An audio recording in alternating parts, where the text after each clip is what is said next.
अच्छा लगेगा ये सेशन। और जहां पर हम आज बहुत सारे टॉपिक और काफी अच्छी अच्छी चीजें डिस्कस करने भी वाले हैं और आपको कुछ सीखने को भी मिलने वाला है। ठीक है, तो सबसे पहले मैंने आपको रात को एक फाइल डाली थी, तो सभी विद्यार्थियों ने जो मैंने फाइल डाला है वो सॉल्व किया। पहले तो ये बताओ, क्योंकि मैंने फाइल आपको अपडेट में डाली थी, ये सेकंड फाइल ये वाली है ना, और एक फाइल हमने जो पहले दी थी क्यूब कोवर्ट पर वो हमने सॉल्व कर ली, और ये अपनी दूसरी वाली फाइल थी, है ना। और अभी मैंने उसके सॉल्यूशन भी डाले हैं, तो ट्राई किया होगा, और होप सो कि आपसे सभी क्वेश्चंस बन गए हों, और नहीं भी बने हैं तो कोई बात नहीं, टू ऑल ऑफ यू, सभी लोग फटाफट से जुड़ जाओ। चलो सभी विद्यार्थी फटाफट से जुड़ जाइए। वो फाइल नहीं मिला सर, क्यों क्यों नहीं मिला वो फाइल भाई? मैंने डाला है, ऐसा क्यों कह रहे हो कि नहीं मिला? सबको मिल गया, वही तो बात है ना। आप थोड़ी, आपको थोड़ी ऐसे स्पेशली नहीं मिलेगा, सबको मिला है ना। अपडेट में मैंने बोल के गया था, मैं तुम्हें डाल के जाऊंगा, मैं डालू। अब सबसे जरूरी चीज है कि गोला क्या होता है, देखिएगा। गोला आपके सामने इस तरह की आकृति है, जहां पर यह एक बिंदु से, ये 3D आकृति है। आपने गेंद देखी होगी, गेंद गेंद भी तो एक गोला है। हाँ सर, गेंद भी तो एक गोला है, और इसकी एक के सेंटर से प्रत्येक दूरी को हम क्या बोलते हैं? रेडियस बोलते हैं। तो गोले की भी कुछ खास बातें हैं, उनके बारे में हम लिखेंगे।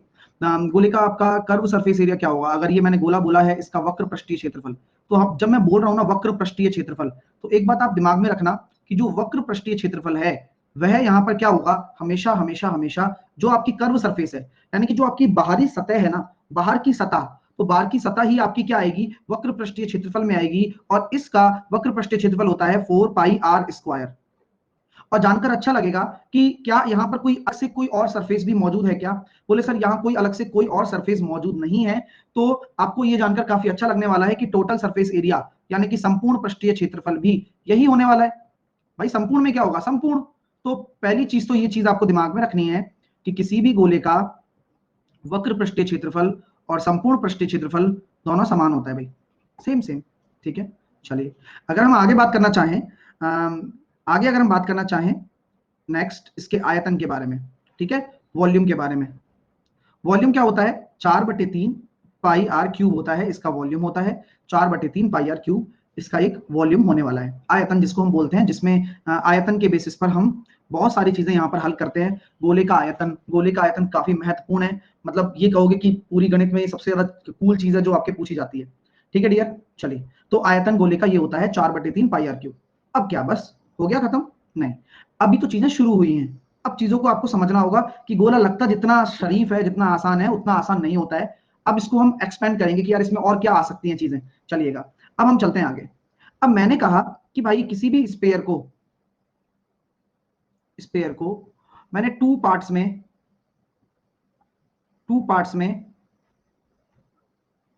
बांट दिया। तो अगर मैं किसी भी स्पेयर को अगर 2 पार्ट्स में बांट देता हूं तो क्या बनेगा बताओ? तो आपसे ये कह सकता हूं क्या कि गुरुजी अगर आपके पास ये एक स्पेयर है और आपने क्या किया, इसको 2 पार्ट्स में बांटने को बोला है,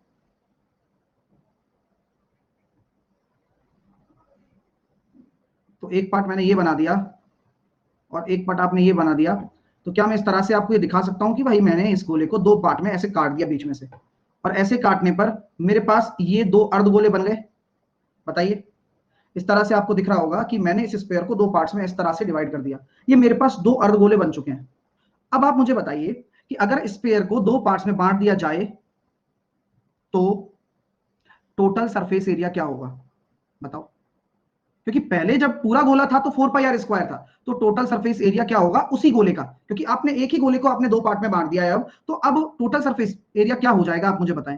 तो आप ये कहेंगे सर अगर मैं इस पहले पार्ट को देख रहा हूं और मैं इस दूसरे पार्ट को देख रहा हूं तो ये 2 हेमी में कन्वर्ट हो गया, जहां पर आपका जो ये वाला सरफेस है ये तो आपका 2πr² ही रहेगा, है ना भाई। कर्व सरफेस तो चेंज नहीं हुआ, जो वक्र पृष्ठ है वो तो सेम ही है, लेकिन अगर आप टोटल सरफेस एरिया की बात कर रहे हो तो वो एडिशनल एक सरफेस यहां आपको देखने को मिल गई, जो कि क्या है? वृत्ताकार एक सर्कल है, वृत्ताकार एक सर्कल है।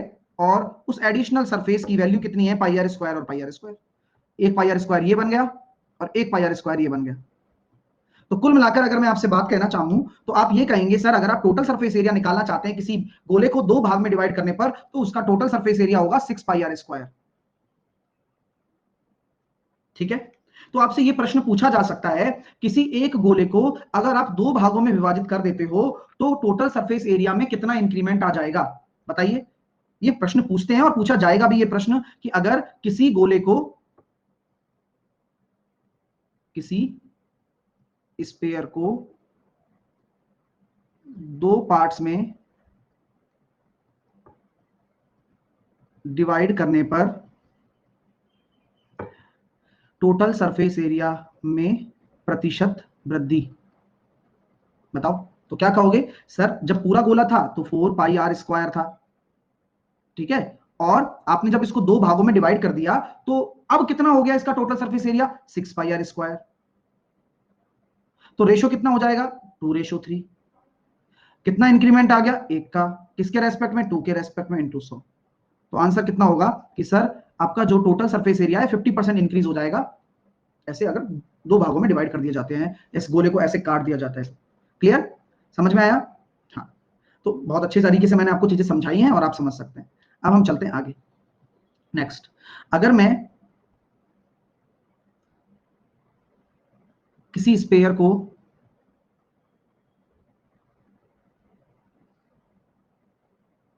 फोर पार्ट्स में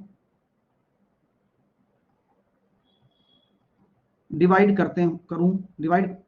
करें, अगर किसी स्पेयर को 4 पार्ट्स में डिवाइड करें या 4 बराबर भागों में बांट दें, 4 इक्वल पार्ट में डिवाइड करें या फिर बांट दें, है ना, तो टोटल सरफेस एरिया कितना हो जाएगा? तो बैक, हाँ देख लो, आराम से बना लो।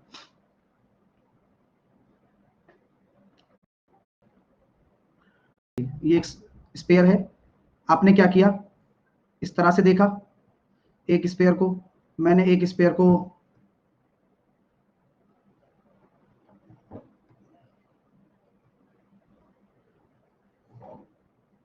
इस तरह से किया, तो क्या आपको ये दिख रहा है कि 4 पार्ट्स में डिवाइड कर दिया मैंने? आपको फील आ रहा है कि मैं देख पा रहा हूं गुरुजी कि ये, हाँ वाकई में अब ये लग रहा है कि 4 पार्ट्स में डिवाइड है और कुछ इस तरह से डिवाइड है कि यार यहां से इसको काट देते हैं और यहां से इसको इस तरह से काटा है। आप इस तरह की फील आप अपने क्रिकेट की बॉल से भी ले सकते हैं, है ना। मैंने क्या किया, इस बॉल को 4 भागों में डिवाइड कर दिया। यह एक सरफेस, यह एक हिस्सा, ये आपका पहला पार्ट हो गया, है ना, ये आपका दूसरा पार्ट हो गया, ये आपका तीसरा पार्ट हो गया, है ना, और ये आपका चौथा पार्ट हो गया। ये 4 भागों में हमने इसको ऐसे डिवाइड कर दिया, है ना। या आप वाटरमेलन भी ले सकते हैं, है ना, और आप या कहें तो एप्पल भी ले सकते हैं। आप किसी तरह से आप इस चीज को समझ सकते हैं अगर आपको शेप देखनी है तो, यार वाकई में हाँ ऐसी शेप बनती है। तो चलिए आप एक्सप्लोर करते हैं इस चीज को। अगर मैं एक्सप्लोर करूं इस चीज के बारे में, तो मैं आपको एक्सप्लोर करके पूरा ये सिखाना चाहता हूं, ये बताना चाहता हूं कि इसके एक सिंगल पार्ट को हम उठाते हैं। सिंगल पार्ट को उठाता हूं तो देखो मैं इसको ऐसे बना रहा हूं और इसको 4 भागों में डिवाइड कर रहा हूं ऐसे, और मुझे केवल एक पार्ट ही चाहिए, तो मैंने बाकी पार्ट सारा मिटा दिया, बाकी सारा पार्ट मैंने मिटा दिया है, ठीक है, इस तरह से। तो अब मैं आपको ये कहना चाहता हूं कि देखो ये अगर मेरा सेंटर पॉइंट ओ है, जहां से हमने जिसके सापेक्ष में इसको काटा था, तो ये वही पॉइंट है। मैं आपको ये दिखा रहा हूं कि देखिएगा, अगर ये आपका एक स्पेयर का एक चौथा हिस्सा है तो इस तरह से कुछ होगा,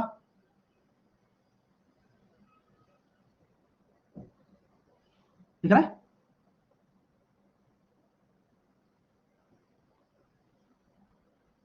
थोड़ा सा फील आ पा रहा है क्या? आप फील आ रहा है 3D में बिल्कुल बाकायदा कि यार हाँ यार सर ने ऐसे इसको निकाल के वहां रख दिया है। इस वाले पहले वाले हिस्से को मैंने अलग से दिखा रहा हूं आपको, फील आ रहा है ना कि हाँ यार एक शेप दिख रही है, जहां पर ये हिस्सा क्या दिख रहा है आपको, एक ये हिस्सा जो आगे वाला फ्रंट बन रहा है, ये दिख रहा है मेरे को pi r square by 2, half circle. देखो ना, ये देखो फील करो, हाँ यार ये हाफ सर्किल दिख रहा है। इसी तरह से नीचे भी दिख रहा है एक हाफ सर्किल, नीचे भी दिख रहा है हाफ सर्किल।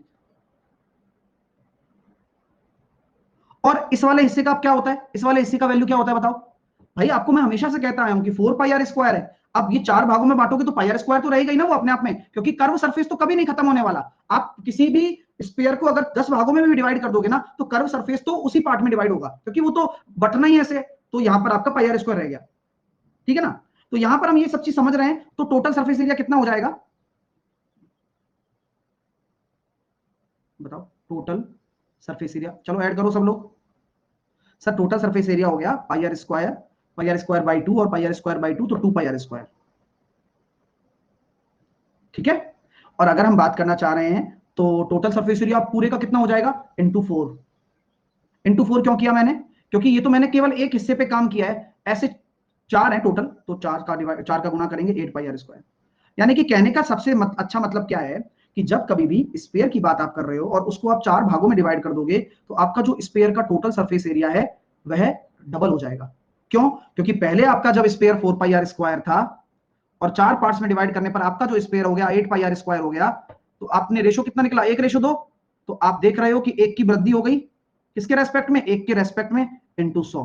तो 100% आपका राइट आंसर आ जाएगा कि यार 100% इंक्रीमेंट हो जाएगा आपके एरिया में। ठीक है, टोटल सरफेस एरिया में अगर किसी स्फीयर को आपने 4 पार्ट्स में डिवाइड किया इस तरह से। तो क्लियर हो गया कॉन्सेप्ट? तो ये काफी अमेजिंग कॉन्सेप्ट्स होते हैं जो स्पेयर में पूछे जा सकते हैं कट वाले बेस पर, और डायरेक्टली पूछे जाएंगे ये चीजें, है ना। किसी को कोई डाउट तो नहीं है किसी तरह का, आप आराम से इस चीज को फील कर सकते हैं। अगर आप ध्यान दे रहे हो तो समझ में आएगा। अब जैसे कि बहुत सारे बच्चे ध्यान नहीं दे रहे हैं, उनको समझ में नहीं आ पाएगा बिकॉज ऑफ आप ध्यान ही नहीं दे पा रहे हो, है ना। तो ध्यान दीजिए, एक एक चीज मैंने एक्सप्लेन की है, सब हो जाएगा। ठीक है ना। हाँ सर, कर्व सरफेस एरिया भी सेम है ना, फिर वही वाली बात, केवल और केवल स्पेयर में कर्व सरफेस एरिया और टोटल सरफेस एरिया सेम होता है। आप इस चीज को समझो, कर्व मतलब कर्व, टोटल मतलब सब कुछ। तो कर्व सरफेस हमेशा क्या लेगा, सतह लेगा। सतह, सतह मतलब ये आउटर सरफेस, ये कभी नहीं लेगा कर्व सरफेस, ध्यान रखना। वो टोटल में आएंगे। जो भी एडिशनल, मैं दोबारा से बोलता हूं, जो भी फालतू की सतह किसी भी आकृति में बनेगी वो टोटल में काउंट होंगी, कर्व में नहीं होंगी। क्योंकि कर्व तो कर्व है, केवल और केवल बाहरी सतह, बस सिंपल सा लॉजिक है ना। चलिए, वो तो ये पाई आर स्क्वायर इस कर्व सरफेस से ही आ रहा था, है ना। चलिए, एक बच्चा कह रहा है सर लेटरल सरफेस क्या होता है, कर्व सरफेस ही होता है, लेटरल सरफेस भी कर्व सरफेस ही होता है ना। चलिए अब चलते हैं थोड़ा सा आगे। आइए, स्पेयर के बारे में यहां तक आपने जानकारी प्राप्त की, मुझे काफी अच्छा लगा। अब स्पेयर के बारे में थोड़ी और विस्तृत जानकारी मैं आपको देने वाला हूं। अब हम जो पढ़ने वाले हैं, अब हम पढ़ने वाले हैं हॉलो स्पेयर। हेडिंग डालो, हॉलो स्पेयर। ठीक है, हॉलो स्पेयर में आप क्या करेंगे, हॉलो स्पेयर में आप करेंगे खोखला गोला।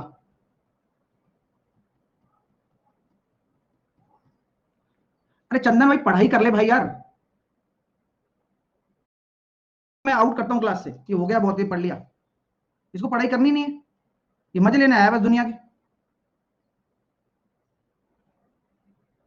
तेज चल रहे, बताए बताओ, क्यों कह रहा स्लो प्लीज। अब ऐसी स्पीड का कैसे मेजरमेंट होता है भाई, बताना मेरे को। आप बताओ कैसे स्पीड का मेजरमेंट होता है।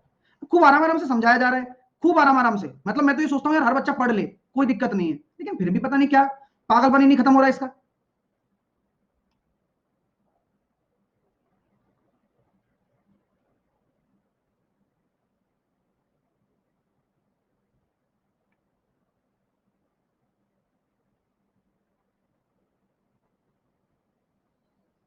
चलिए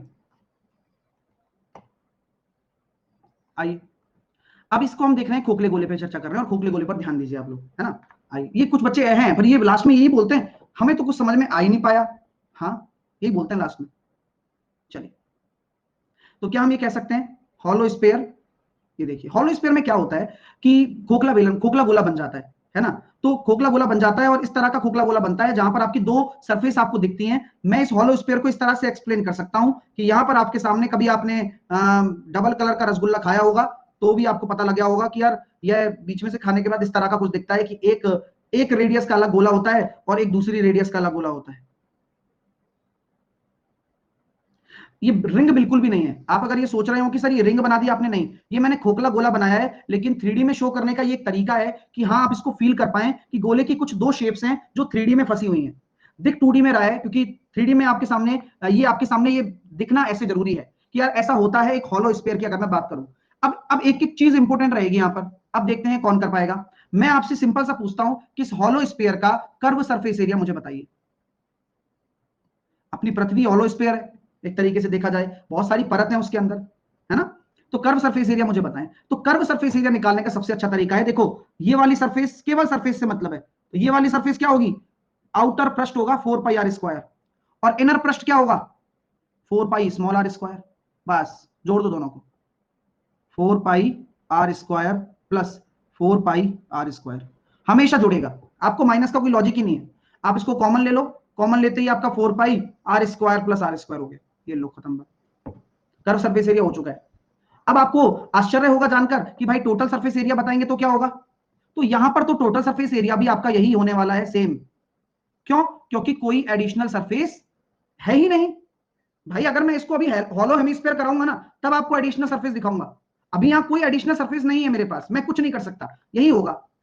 ठीक है, अब मैं आपसे पूछना चाहता हूं वॉल्यूम, आयतन क्या होगा? तो आयतन को उसी तरह से फील करोगे हमेशा कि पूरे बर्तन में आयतन और यहां कुछ मेटल भरा हो तो इसमें आयतन कितना बचेगा, तो पूरे बर्तन का आयतन बड़े वाले का 4/3 पाई आर क्यूब, माइनस करना है इस बीच वाले को, क्योंकि जो मेटल यहां भरी हुई है वही तो निकालनी होती है, इससे कोई लेना देना नहीं है आपको। तो यहां पर आप 4/3 पाई आर क्यूब, क्योंकि ये तो खोखला है ना हिस्सा, इस खोखले हिस्से में कुछ कुछ भी भरा हुआ होगा क्या? नहीं भरा हुआ होगा। ठीक है, चलिए, तो यहां पर आपके सामने कितना हो गया, 4/3, पाई को कॉमन ले लिया, r cube minus r cube, ये आपका वॉल्यूम हो गया। प्लीज हॉलो स्फीयर के वॉल्यूम के फॉर्मूले को आप नोट कर लें और अपने दिमाग में बैठा लें। ठीक है माय डियर स्टूडेंट्स, चलिए चीजें क्लियर है, ये हुई ना बात। ओके, अब हम चलते हैं आगे। तो यहां पर हम समझ रहे हैं ना कि इसका टोटल सरफेस एरिया और कर्व सरफेस एरिया सेम होता है, हमें इस तरह की कोई भी इशू यहां पर नहीं चाहिए। अब हम चलते हैं आगे, हेमी स्फीयर की तरफ पढ़ते हैं। हेमी स्फीयर, सर 3 क्यू, एक बच्चा क्या कह रहा है, सर 3 क्यों किए हैं? सीमा यादव, कहां है सीमा 3, कहां है, कहां 3? अरे यार तुम इतना मत सोचो, ये फॉर्मूले हैं, इनको लिखना पड़ेगा, और वो क्यूब है।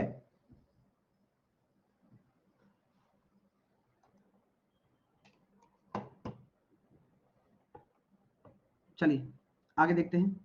मतलब यही तो है ना, मैं तो आपके सब चीजों को समझा रहा हूं, लेकिन आप मुझे लगता है कि उस लेवल का सोच भी नहीं पा रहे हैं कि यार, कि हाँ ये फॉर्मूला ही तो है तो लिखना ही पड़ेगा, ये तो ये सर घर नहीं बना रहे हैं इनको, ये अपने आप ही बने हुए हैं पहले से, कोई मैंने स्पेशल थोड़ी बनाए हैं। प्रियंका कह रही है अनेबल टू अंडरस्टैंड। प्रियंका क्या समझ में नहीं आ रहा है ये तो बताओ, अनेबल टू अंडरस्टैंड, इसमें समझना क्या है? फिर तुम्हें जब समझाऊंगा तुम तो फिर तो निपट ही लोगे। हाँ, मेरे को भाई ये फॉर्मूले होते हैं, इनको लिखना होता है, कभी आपसे क्वेश्चन आएगा तो यही आएगा कि खोखले गोले का आयतन बताओ, तो आप क्या करोगे, ये लगा दोगे बस, 4/3 pi r cube minus 4/3 pi r cube, खत्म बात। अब इसमें क्या है बताओ, अब इसमें अनेबल टू अंडरस्टैंड कहां से आ गया बताओ मेरे को? अब हर चीज में तुम घुस के सोचोगे यार अनेबल टू अंडरस्टैंड लग रहा है, गोला कैसे दिख रहा है, ऐसे कैसे दिख रहा है, इतना डीपली नहीं जाना, चीजें समझनी है कि ये फॉर्मूला होता है, ये लगाना है, खत्म काम, बस हो गया। समझ रहे हो मेरी बात? तो इसलिए ध्यान दो कि पढ़ रहे हो तो वो किस तरह से आप पढ़ोगे, है ना। चलिए अब आगे हम क्या कर रहे थे, इस तरह से बीच बीच में टोका ना करो, मतलब वो कंटेंट थोड़ा मिस हो जाता है दिमाग से। ठीक है, अभी हम आगे पढ़ रहे थे, उसके बाद हेमिस्फीयर है ना, जो मैं लिखा रहा हूं वो सबसे टॉप क्लास है, बस ये सोच के आपको पढ़ना है ना, बस गोलार्ध।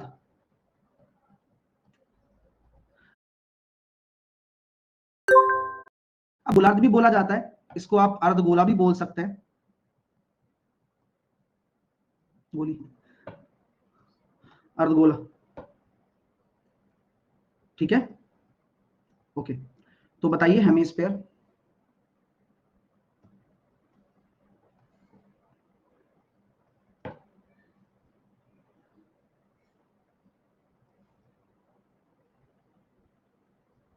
अब हेमिस्फीयर को मैं बना रहा हूं, प्लीज थोड़ा सा ध्यान दे सब लोग, काफी मजा आएगा इसमें आपको, अब खुद सीखने को मिलेगा, बस थोड़ा समय लगता है, जब आप देखोगे घर पे रिवाइज करोगे ये सब चीजें आसान हो जाएंगी।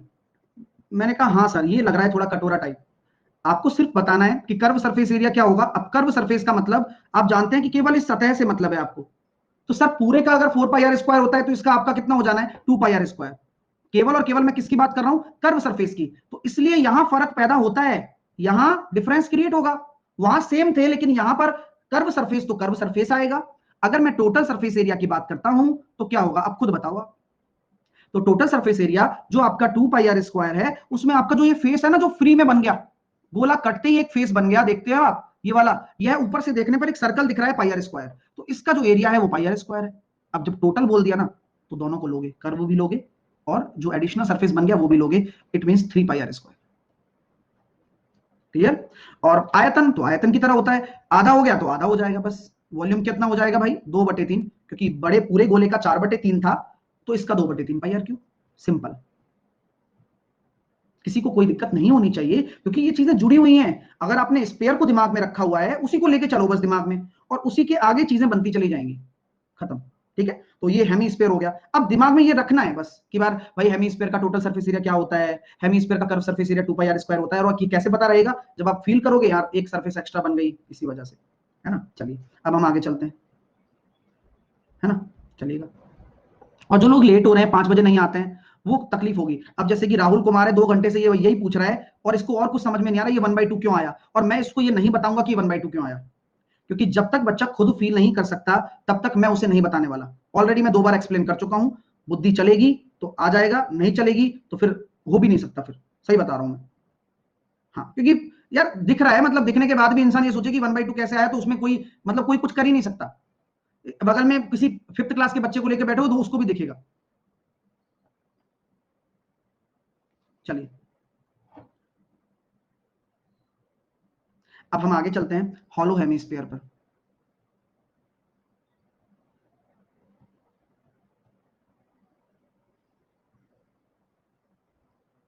खोखला अर्धगोला।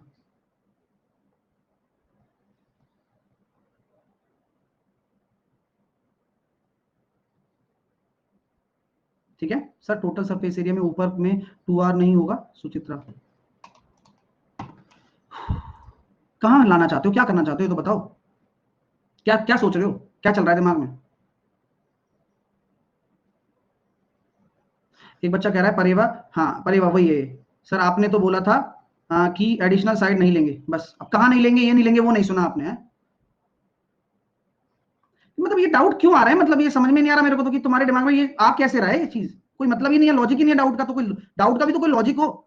तो क्या हो गया इसमें भाई, सिंपल सी बात है, ये कर्व सरफेस है तो कर्व सरफेस ले ली, टोटल सरफेस में ये भी जुड़ जाता है, जुड़ेगा वो तो, कर्व सरफेस में नहीं जुड़ता है, ये बताया मैंने। अब उसमें पता नहीं क्या सोच रहे हो। आगे चलते हैं। अभी तो मतलब अभी मैं जब वो छिन्नक विन्नक पढ़ाऊंगा तो ये निपट लेंगे, मुझे पता है। मैं सोच रहा हूँ कि चीजें समझ में आए इनको, प्लीज ध्यान दो डियर, ये बहुत अच्छे से समझाया जा रहा है आपको, लेकिन आप पता नहीं कहाँ खोए हुए हो सब। चलो यहाँ मैंने एक हेमिस्फीयर बनाया, ये लीजिए हॉलो हेमिस्फीयर मैंने बना दिया। ठीक है, अब प्लीज इसको समझें अच्छे से।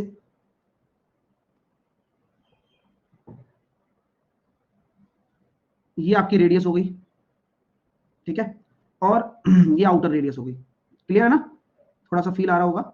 अब हेमिस्फीयर आपको दिख रहा है ना, हाँ यार ये अर्धगोला सा दिख रहा है। अब सब कुछ इसका निकालना है अपन को, सब कुछ, हर एक चीज इसकी बताइए आप मुझे। तो सर कैसे निकालेंगे, तो सबसे पहले मैंने पूछा आपसे कि हेमिस्फीयर का मुझे कर्व सरफेस एरिया लिख के बताओ सब लोग, जिस तरह से आपने अभी स्पेयर का लिखा था तो इसका भी लिख दो, कोई बड़ी बात नहीं है लिखना। तो सर देखो अभी आपने बताया ना कि ये सरफेस लेनी है और इसके अंदर की एक सरफेस भी तो होगी, क्योंकि ये हेमी स्फीयर है तो खोखला गोला है, तो ये वाली सरफेस भी इसके अंदर होगी, दिख नहीं रही है लेकिन होगी, शेडेड में दिखाई है मैंने। तो सर देखो 2 pi capital r square plus 2 pi small r square, और आप 2 पाई को कॉमन ले लो, खत्म बात, बस। क्लियर, चलिए डन। अब मैं टोटल सरफेस एरिया की बात करता हूं तो वो लिख के बताओ। मोनिका अभी पढ़ाई पे ध्यान नहीं है तुम्हारा बिल्कुल भी, है ना? फिर कहोगे सर समझ में नहीं आया, फॉर्मूला याद नहीं है पेपर करते वक्त, क्वेश्चन करते वक्त।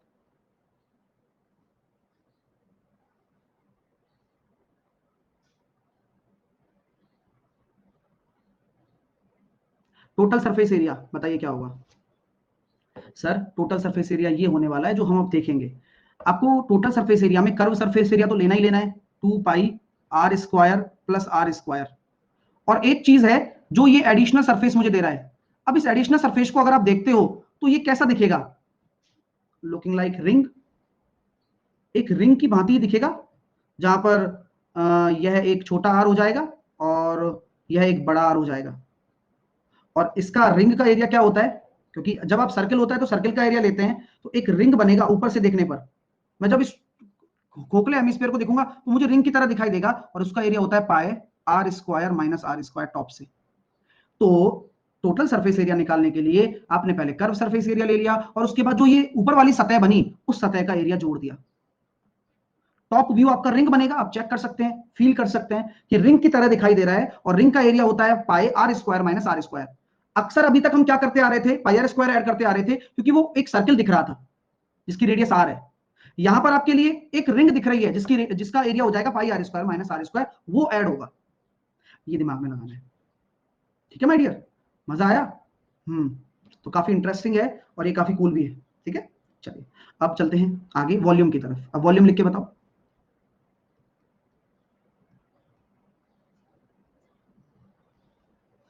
वॉल्यूम लिख के बताइए। तो सिंपल है, 2/3 हॉलो है तो हॉलो, बस पाए बड़ा आर क्यूब माइनस छोटा आर क्यूब।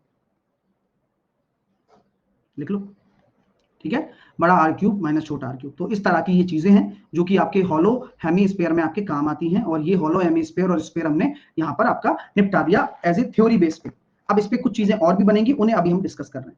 तो आपकी थ्योरी इसकी क्लियर हो चुकी है, हेमीस्फीयर और हॉलो हेमीस्फीयर स्फीयर की थ्योरी ये क्लियर हो चुकी है, इसमें आपको नोट्स में लिख दिया आपने ये चीज। चलिए अब मैं आगे एडिशनल इंफॉर्मेशन देने वाला हूं, उसके बारे में थोड़ा लिखें। जैसे कि मैंने कोई आपके सामने एक घन बना दिया,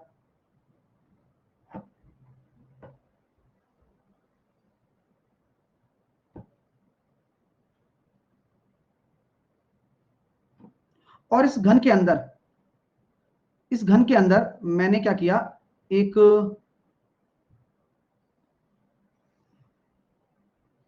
स्फीयर को प्लेस किया है। इस घन के अंदर मैंने क्या किया, एक स्फीयर को मैंने ऐसे रख दिया, ठीक है। तो आप मुझे बताएं कि आपके क्यूब का वॉल्यूम और स्फीयर का वॉल्यूम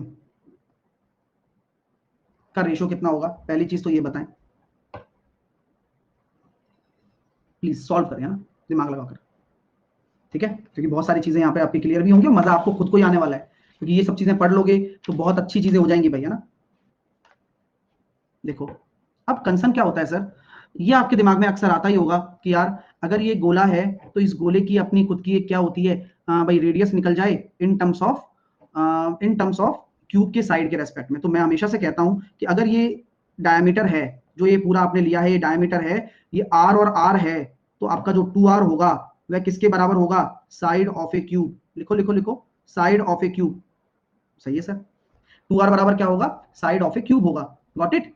अगर मैं 2r बराबर साइड ऑफ ए क्यूब को a मान लेता हूं, तो r की वैल्यू कितनी निकल कर आ गई, a/2। Got it my dear, चीजें क्लियर हो रही है, नोट करते जाओ। अब मैं इसको वॉल्यूम की बात कर रहा हूं, तो वॉल्यूम कितना हो जाएगा बताओ। तो वॉल्यूम होता है भुजा का क्यूब, किसी भी घन का वॉल्यूम होता है भुजा का क्यूब। और स्फीयर का वॉल्यूम कितना होता है, अभी सिखाया था, 4/3 पाई आर का क्यूब। आर कितना है, a/2। रखोगे, रखना पड़ेगा। तो ए cube ratio 4/3 pi r cube, a cube by 8। Got it. A cube से ए क्यूब कट गया, 4 से काट दिया आपने इसको 2 बार, ये आया 6/पाए। और 6/पाए को भी अगर आप लिखोगे तो आप लिख सकते हो 7×6 42, 22, 21, 11। ये लो सर, ये क्यों बता रहे हो आप, क्योंकि डियर अक्सर ऐसा होगा जब पेपर में आपके प्रश्न इस तरह से पूछे जाएंगे कि एक एग्जांपल मैं आपके सामने देता हूं, किसी 19 सेंटीमीटर की भुजा के क्यूब से, 19 सेंटीमीटर की भुजा के क्यूब से सबसे बड़ा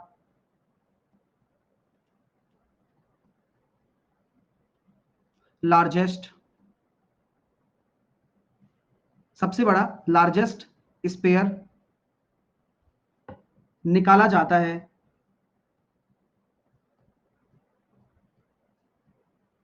तो कितना % वॉल्यूम शेष बचेगा।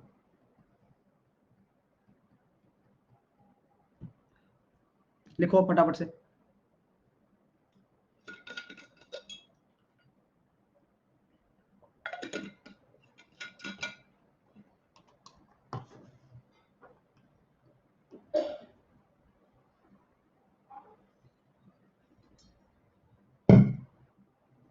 हाँ तो चंदन बुद्धि लगाओ ना पढ़ाई में, तुम्हारा जैसा बच्चा नहीं होता जो सीरियस होता है ना, वो दिमाग लगाता है, हर चीज बताई जा रही है, वहां दिमाग तो है नहीं। अब इतना बड़ा निबंध लिखा है, इतने सारी थ्योरी खत्म कर ली तुमने खुद की, अब ये कॉन्सेप्ट तुम्हारे समझ में थोड़ी आया होगा, गारंटी आ गया हो तो।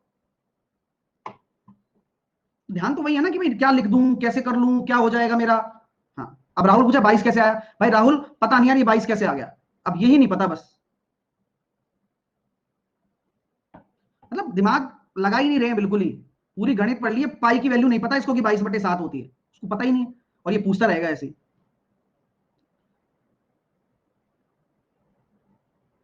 क्लियर। तो अब चलें आगे। अब क्या बोला गया है कि 19 सेंटीमीटर की भुजा वाले क्यूब में सबसे बड़ा स्पेयर निकाला जाता है ना, तो कितना % वॉल्यूम शेष बचेगा, ये पूछा गया आपसे। पता है आपको कैसे होगा ये? इसलिए मैं कहता हूं अब 19 सेंटीमीटर को देख के ही आप में से आधे लोग घबरा जाएंगे, जबकि मैं हमेशा कहता हूं कि आप किसी क्यूब में से अगर आप कोई स्पेयर निकाल रहे हो तो क्यूब और स्पेयर का वॉल्यूम का रेशो कितना आया था? 21:11। क्योंकि हमें साइड से तो कोई लेना देना कभी था ही नहीं, साइड कुछ भी हो वो तो कटेगा भाई, है ना डियर? साइड कुछ भी हो वो क्या होगा? हमेशा कटेगा, उससे कोई लेना देना नहीं है। अब आपसे क्या बोला गया है? कितना वॉल्यूम शेष बचेगा? कितना बचेगा बताओ? 21 टोटल है, 11 स्पेयर का है, इसको निकाल दिया तो आपका जो 10 है वो बचा हुआ है, वो भी किसके रेस्पेक्ट में? 21 के रेस्पेक्ट में इंटू 100। तो आपका जो राइट आंसर आने वाला है वो 1000/21 आने वाला है। क्लियर हो गया कॉन्सेप्ट? ये बहुत बढ़िया चीज है, इतना परसेंट आपका क्या हो गया? रिमेनिंग बच गया।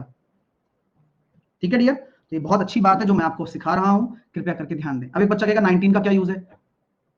कोई यूज ही नहीं है, सिर्फ और सिर्फ बेवकूफ बनाने के लिए देगा आपको, और आप बनोगे भी बताने के बाद भी। क्योंकि मैं जब बोल रहा हूं कि यार, अभी मैंने जस्ट एक्सप्लेन किया था 2 सेकंड पहले कि यार देखो साइड का कोई रोल ही नहीं है, साइड से साइड कट जाता है, लेकिन ये बनेंगे, ये मतलब कुछ हैं जिनको बताने के बाद भी ये बनते हैं। ठीक है, चलिए अब हम चलते हैं आगे।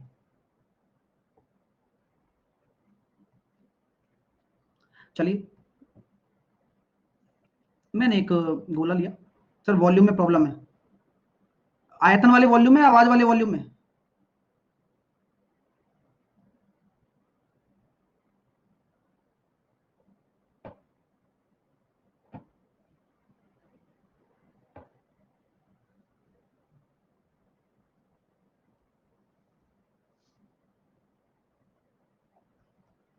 हंसी का एक नया तरीका और देखे, ऐसे लिखते हैं आजकल बच्चे, खी खी खी खी।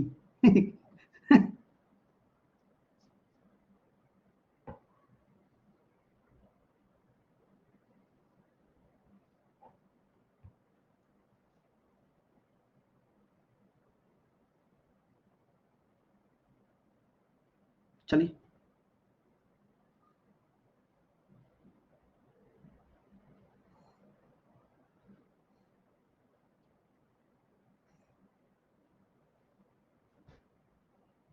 गजब, कोशिश की है थोड़ी बहुत, कामयाब हो गई है, आप समझ जाना बस। कहने का मतलब ये है, किसी गोले में से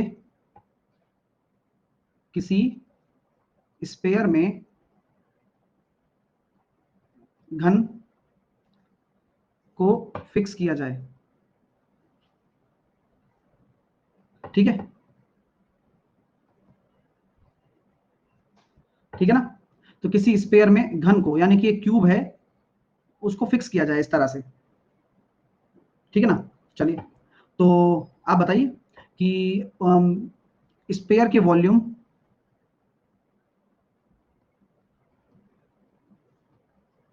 क्यूब के वॉल्यूम का रेशो बताओ। स्पेयर के वॉल्यूम और क्यूब के वॉल्यूम का रेशो बताइए। चलिए आंसर दीजिए। अरे पढ़ाई कर लो यार, इनको ब्लॉक करता हूँ सबको।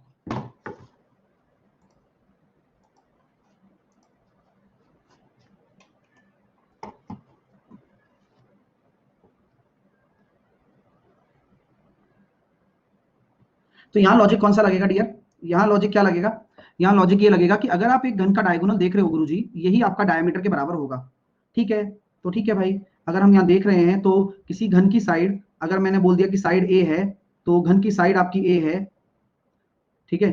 तो जो डायगोनल होगा, ए क्या है? Side of a cube. तो diagonal is equals to diameter. diagonal will be √3a and diameter will be 2r. r बराबर इज √3a/2। Got it? तो स्पेयर का वॉल्यूम कितना होता है? 4/3 pi r cube. Are cube लिखोगे तो कितना होगा? √3/2, √3/2 और √3/2। ए क्यूब कट जाएगा और भुजा घन का तो होता है भुजा क्यूब, ठीक है? अब सॉल्व वॉल्व कर लेते हैं भाई, है ना?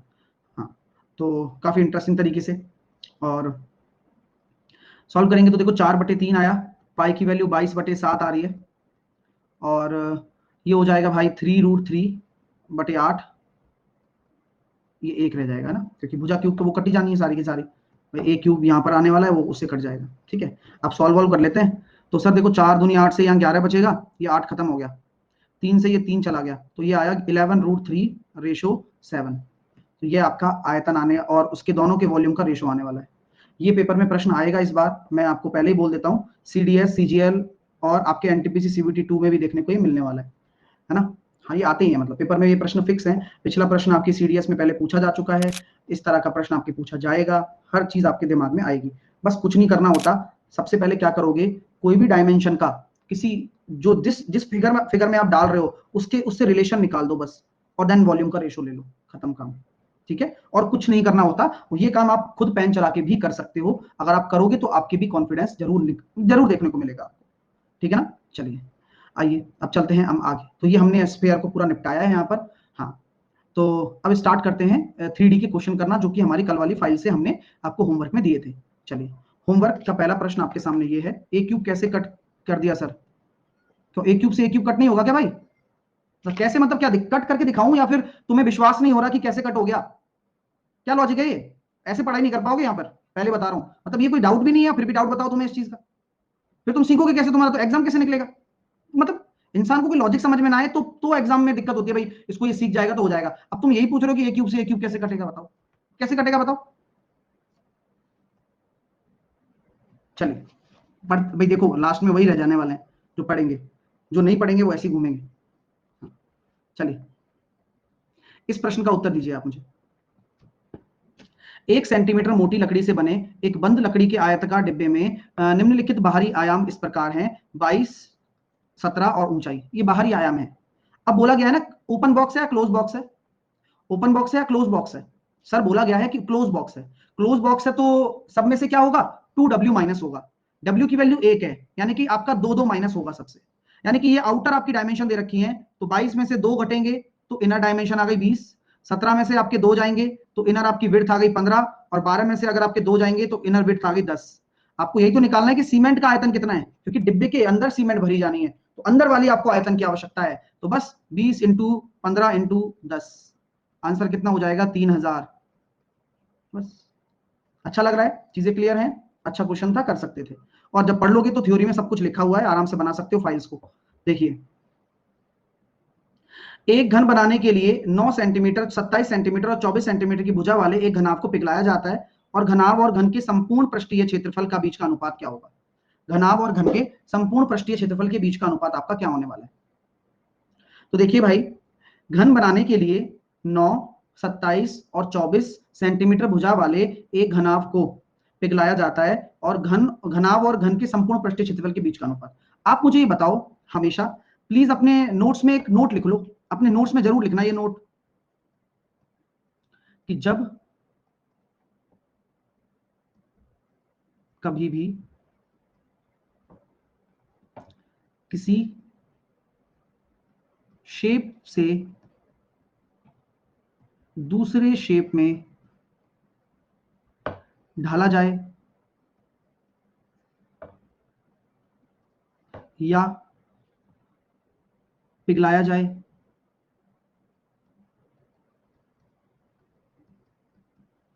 तो हमेशा वॉल्यूम इक्वल होगा। हमेशा वॉल्यूम इक्वल होगा। नोट डाउन कर लिया?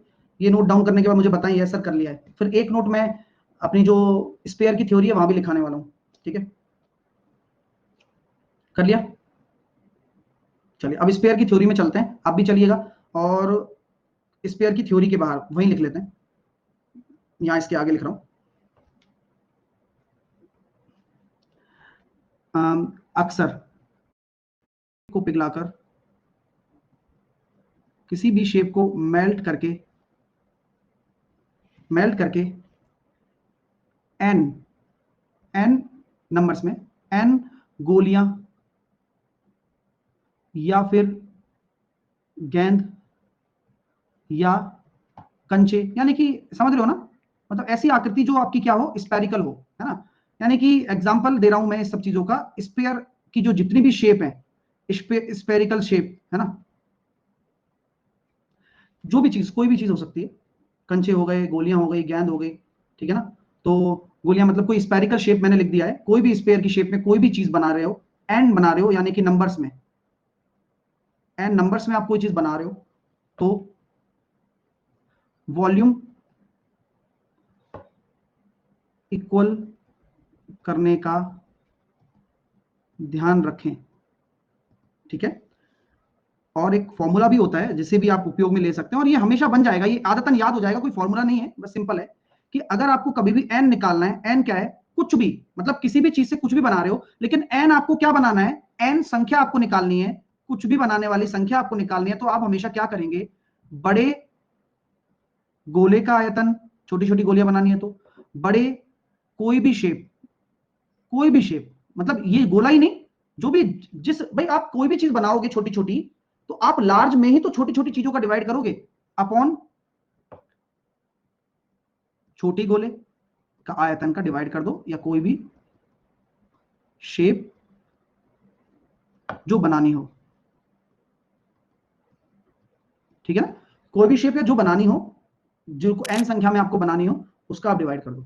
ये मैंने क्यों लिखाया है, ये फॉर्मूला मैंने पहले नहीं लिखाया होगा शायद, ये इसलिए लिखा है कि स्पेयर में भी ये काम आता है, कल को ये भी होगा कि भाई मैंने एक लोहे की रॉड को पिघला दिया और उससे मैंने छोटी छोटी गोलियां बना दी, तो कितनी बनाऊंगा, तो लोहे की रॉड को पिघलाना एक क्या हो गया, एक बेलन को पिघलाने के समान हो गया, और छोटी छोटी गोलियां बना रहे हो तो क्या करोगे, n into 4 4/3 pi r cube. तो चलिए इस पर एक एग्जांपल ले लेते हैं और एक्सपेरिमेंटल थोड़ा सा कैलकुलेशन भी करते हैं, क्योंकि जरूरी है, मैं कहूं तो 20% क्वेश्चन आपके इसके ही आपको देखने को मिलेंगे। एक एग्जांपल मैं लेता हूं, जैसे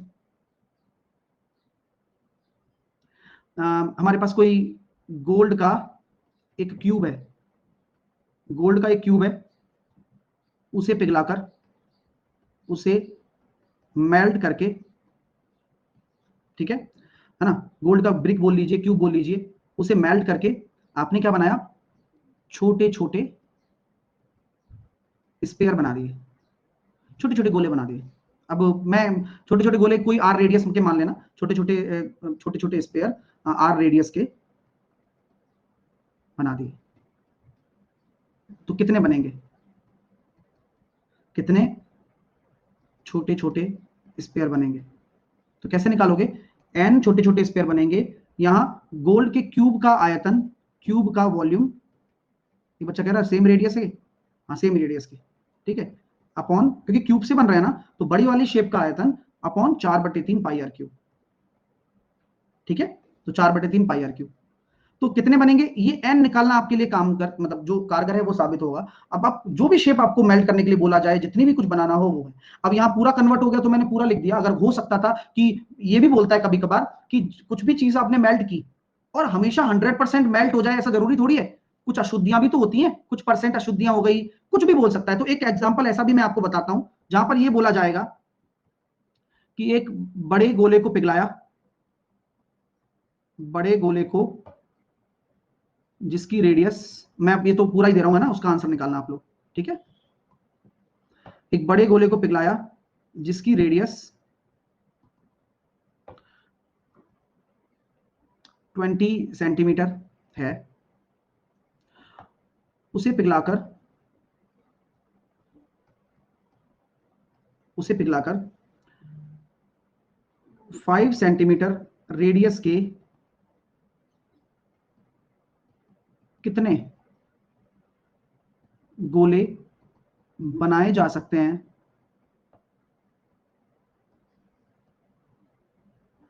यदि बड़े गोले के आयतन का या बड़े गोले के वॉल्यूम का 80% ही कन्वर्ट होता है, ठीक है, 80% ही कन्वर्ट होता है। ये मैं एग्जांपल के लिए लिखता हूं, कोई भी जो हिंदी इंग्लिश की बातें कर रहे हैं बच्चे, ऐसा कुछ नहीं है, जब आप सॉल्यूशन करोगे या मैं जो चीज समझाऊंगा, कुछ चीजें होती हैं जिनकी कोई भाषा नहीं होती, इवन क्वेश्चन की तो कोई भाषा नहीं होती है, आपको जब मैं समझाऊंगा वो ज्यादा जरूरी है, क्योंकि कॉन्सेप्ट आपके पास रहेगा, है ना, ये आपकी जब नोट्स में लिखेगा तो मैं बता रहा हूं, ऐसा कोई बच्चा नहीं है जिसके दिमाग में नहीं बैठेगा, हर किसी के दिमाग में बैठेगा, क्योंकि मेरा जो कॉन्सेप्ट है, जो मैं आपको भाषा बोल रहा हूं वो समझो आप कि मेरा उद्देश्य क्या है। ये तो मैंने एक एग्जाम ऐसे ही रैंडम क्वेश्चन बना दिया है ना, इसीलिए। तो भाई ये समझो कि मैं हमेशा से आपको ये कह रहा हूं कि भाई आप जो कन्वर्ट करोगे 4/3 पाई आर क्यूब, और आर कितना है आपका 20 है ना, तो आप यही तो कन्वर्ट करोगे 20 20 20, है ना, आपसे यही तो कह रहा हूं कि इस आयतन को पिघलाकर कितनी गोलियां बनेंगी, एन, छोटी छोटी, जिनकी रेडियस कितनी है 4/3 पाई, 5 5 5। मेरी बात को सुनो, क्या आंसर हो गया क्या, नहीं, जब ये आंसर तब होता जब ये कहीं कुछ नहीं लिखता कि बड़े गोले के वॉल्यूम का केवल 80% ही कन्वर्ट होता है। कि अभी तो कितना कन्वर्ट हो रहा है, ये तो 100% कन्वर्ट हो रहा है कि यार इस बड़े गोले को छोटे छोटे गोलों के बराबर कर दिया, ये तो 100% कन्वर्जन है। आपको किसका करना पड़ेगा 80%, ये बताओ पहले। इस बड़े आयतन का। ये फील करोगे ना तो कुछ भी मुश्किल नहीं है आप लोगों के लिए। ओके, इस बड़े आयतन का 80% होता है 4/5। कोई मत पूछना, बता रहा हूं ना। क्लियर है? अब बराबर कर दो बस, कट गया। 5 5 5 4 4 4, ठीक है। तो 4 चौक 16 चौके 64, और 64 चौके 256 बटे 5, 51.2 आ रहा है। तो होता है ना कि इतना सारा मटेरियल था तो कितने गोले बन पाए? 51, क्योंकि 52वां जो है वो तैयार हो रहा था, मटेरियल खत्म हो गया। ठीक है, ऐसे आएगा जरूर। इसलिए मैं ये समझा भी रहा हूं कि जरूरी नहीं है कि पूरा पूरे के पूरे पूर्णांक आए। क्यों? मटेरियल खत्म हो गया तो हो गया, बस 51 आंसर आ गया। ऐसी चीजें सीखनी है। ठीक है, चलिए धीरे धीरे सब समझ में आने लगेगा। ऐसी कोई भी कठिन चीज नहीं है जो आपको ना आए, सब आसान लगने लगेगा। आप एक बार आज नोट्स भी रिवाइज करना, जो मैंने स्पेयर पढ़ाया है सब कुछ आपको रिवाइज करना है आज जाकर। ठीक है ना? चलिए अब इस क्वेश्चन का आंसर एक बार निकाल के बताओ। चलो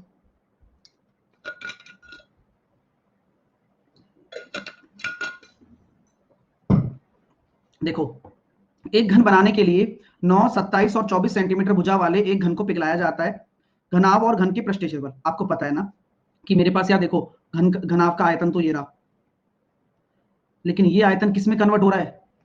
टोटली क्यूब में, घन के आयतन में। एक ही घन बन रहा है, एक ही घन। एक घन बनाने में तो बस एक क्यूब। अब यहां से ए निकालिए, आप साइड निकालिए आप। तो हम ये कह सकते हैं कि भाई हमारे पास जो साइड निकल कर आ रही है, आप ए की वैल्यू निकालेंगे तो 9 इंटू 9 तिया 27 और 8 तिया 24, तो यहां से निकल कर आ जाएगा 18। ए क्यूब बराबर ये है और ए बराबर आ गया 18, यानी कि जो आपका घन बन रहा है उसकी भुजा निकल कर आ चुकी है। अब आपसे बोला गया टोटल सरफेस एरिया का रेशो। तो टोटल सरफेस एरिया क्या होता है? Total surface area of cuboid upon total surface area of cube.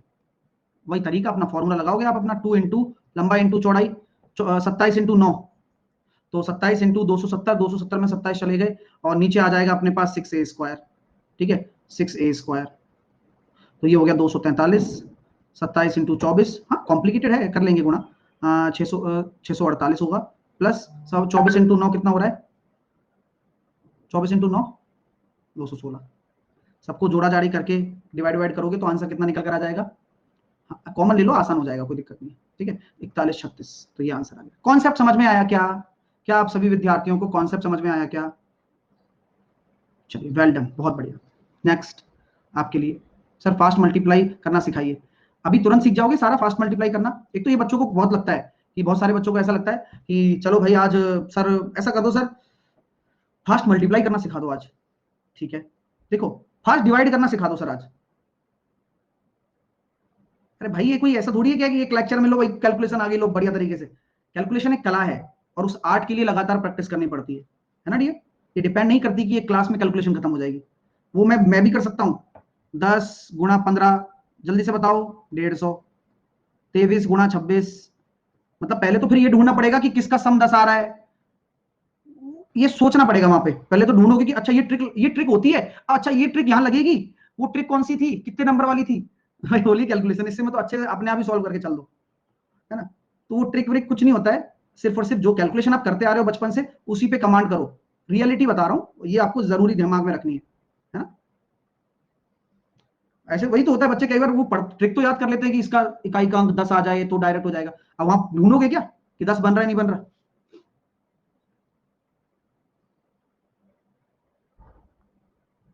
चलिए,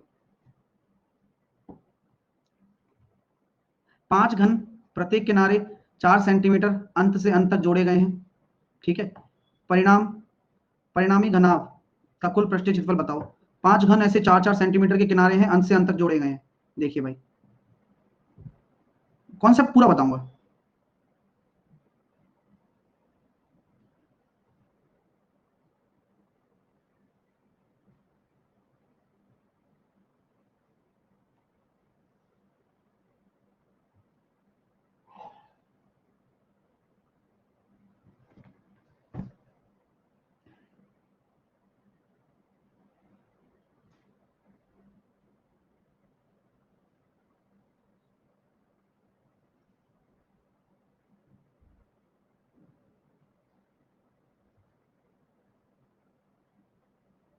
ठीक है, तो इस तरह से मैंने 4-5 घन बनाने हैं। एक घन है क्या, नहीं आपके लिए जरूरी नहीं है, लेकिन मेरे को तो समझाना पड़ेगा ना, क्योंकि आज तुम इंटेलिजेंट हो गए, अब कल तुम ही होते तो ये कहते कि यार कैसे किया।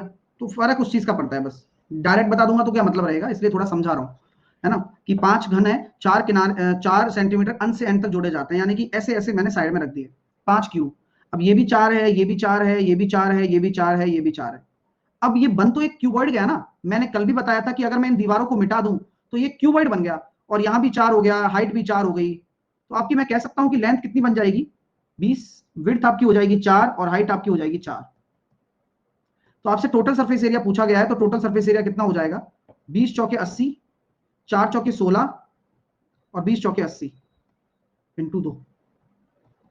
तो आंसर कितना आने वाला है, 80 और 80 160, 160 और 16 176 इंटू 2 352, 352 आपका राइट आंसर होगा।